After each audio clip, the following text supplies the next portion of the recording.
दुर्गा पूजा और दिवाली पर बजाज लाया है शानदार तोहफा। हर बाइक पर मिलेगा 5,000 का कैश डिस्काउंट और साथ में मिलेगा बैग, ईयरबड्स, हेलमेट और मिक्सर ग्राइंडर जैसे कई शानदार उपहार। साथ ही दुनिया की पहली CNG मोटरसाइकिल बजाज फ्रीडम भी डिलीवरी के लिए है तैयार। जल्दी संपर्क करें बजाज शोरूम में, मिर्चाई बारी, कटिहार। बीते महीनों उत्तर बिहार में आए बाढ़ जैसी विभीषिका को लेकर हजारों लोग बेघर हो गए। हजारों लोगों की घर बार और रोजगार सब खत्म हो गया। हालांकि बिहार सरकार लगातार बाढ़ पीड़ितों का मुआयना करती रही है और उन्हें आपदा विभाग की तरफ से दिए जाने वाले मुआवजा महज 7,000 की राशि देकर सरकार ने बाढ़ पीड़ितों को फुसलाने का काम भी किया है। बता दें कि आज आपदा विभाग के मंत्री संतोष सुमन ने बाढ़ पीड़ितों की देय राशि को लेकर अपनी और अपने सरकार का पीठ थपथपाते हुए नजर आए। मंत्री सुमन ने महज 7,000 देने को लेकर सरकार की तारीफ करते नहीं थके, लेकिन जब पत्रकारों ने सिवान और सारण में जहरीली शराब पीने से 50 से अधिक गरीबों की जान जाने पर मंत्री से पूछा तो मंत्री जी ने कहा कि ये छोटी मोटी घटना है। नीतीश सरकार शराब माफियाओं पर कड़ी कार्रवाई कर रही है। अब ये बड़ा सवाल यहाँ खड़ा होता है कि जब सरकार से शराबबंदी संभल नहीं रही है तो फिर शराबबंदी के नाम पर सरकार आम जन के साथ इतना भद्दा मजाक क्यों कर रही है, जिसमें सैकड़ों लोगों की जान जा रही है।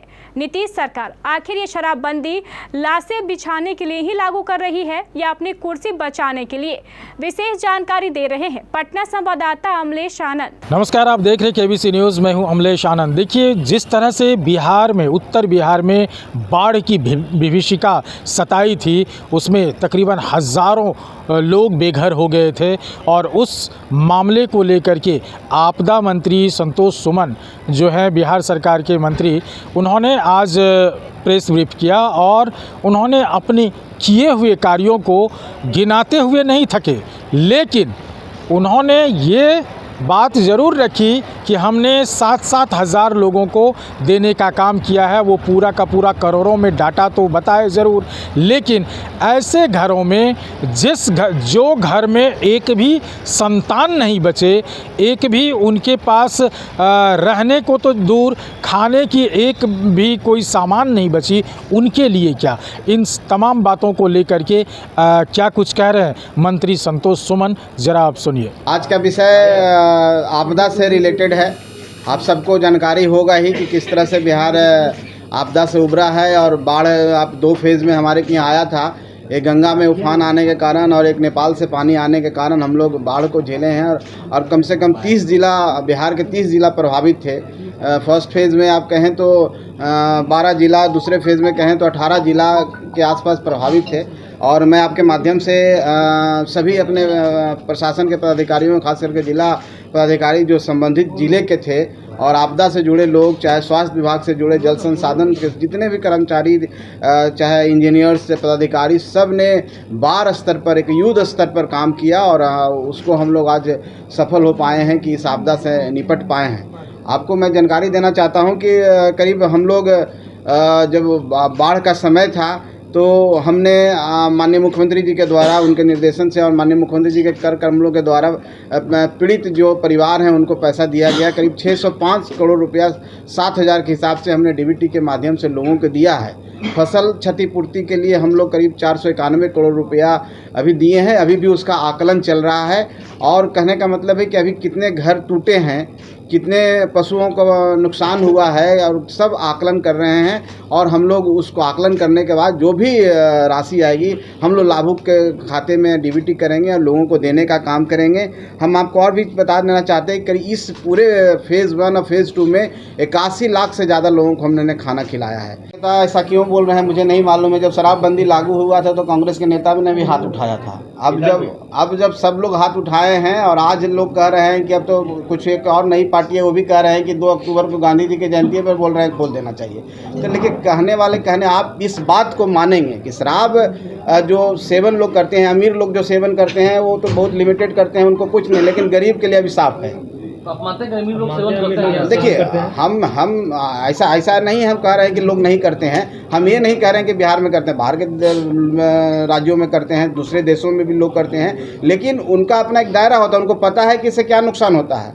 लेकिन गरीब लोगों को ये पता नहीं है कि इसका क्या नुकसान है। सबसे ज़्यादा नुकसान गरीब को होता है। बिहार गरीब प्रदेश है, बिहार में लोग कमाने वाले लोग हैं, और अगर वो शराब का सेवन करेंगे तो उनके बच्चे कैसे पढ़ेंगे, उनका भविष्य कैसे होगा। क्या आप लोग नहीं चाहते हैं कि वो भी समाज में आउटपुट दे सकें? क्या उनके बच्चे भी इस राज्य को बढ़ाने में उनका काम आ सके? पढ़ेंगे तभी तो मैं तो आप लोग के माध्यम से सभी लोगों को यही आग्रह करना चाहता हूँ कि इस लत से अलग हो जाइए, ये बीमारी से अलग हो जाइए। ये आपकी तरक्की रोक रहा है, आपका विकास रोक रहा है, और साथ साथ राज्य का भी विकास।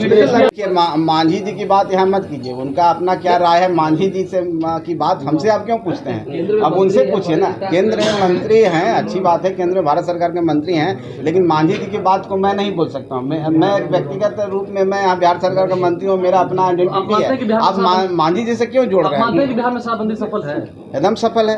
अब जैसे कानून तो देश में बहुत सारा है, कुछ घटनाएं तो होती है, उसी तरह से शराबबंदी में अगर कुछ ऐसी घटनाएं छिटपुट होती है तो उसको ये मान के नहीं चलेंगे कि हाँ शराब परोसा जा रहा है, ये कर रहा है। घटना नहीं है, ये बहुत बड़ी घटना हुई है। निश्चित तौर पर बड़ी घटना है, लेकिन हमने कहा ना कि कोई भी कानून को कड़ाई से लागू करने में कुछ आदतन लोग होते हैं, कुछ पेशेवर लोग होते हैं, उनको आदत ही है, लेकिन ऐसे लोग भी पकड़े जाएंगे और ऐसे लोग को दंडित किया जाएगा। जहरीली शराब का जो नेक्सस है वो लगातार बढ़ते चला जा रहा है, इसको रोकने के लिए कुछ होना चाहिए। नहीं, सरकार हर स्तर पर प्रयास कर रही है और सरकार उसको रोकने में तो आपने सुना, मंत्री संतोष सुमन ने साफ साफ कहा है कि मुख्यमंत्री नीतीश कुमार ने खुद जाके जायज़ा लिया है, और जो आपदा विभाग के तरफ से जो मुआवजा बनता है 7,000 रुपये पर व्यक्ति, उस हिसाब से हमने अदा किया है। साथ ही साथ जब संतोष सुमन से सिवान में हुए घटना पे, जिसमें कि तकरीबन 50 से ऊपर लोगों की मौत हुई है जहरीली शराब पीने से, उस पर भी संतोष सुमन ने गोल मटोल अपनी बात रखी, और उन्होंने अपने पिताजी के जैसे ही, यानी जीतन राम मांझी जी की जैसे ही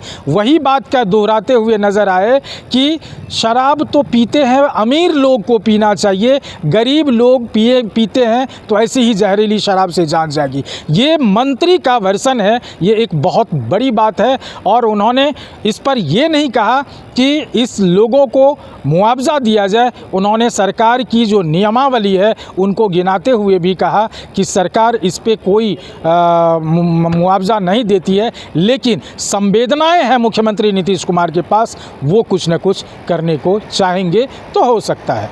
अमलेश आनंद, KBC न्यूज़, पटना।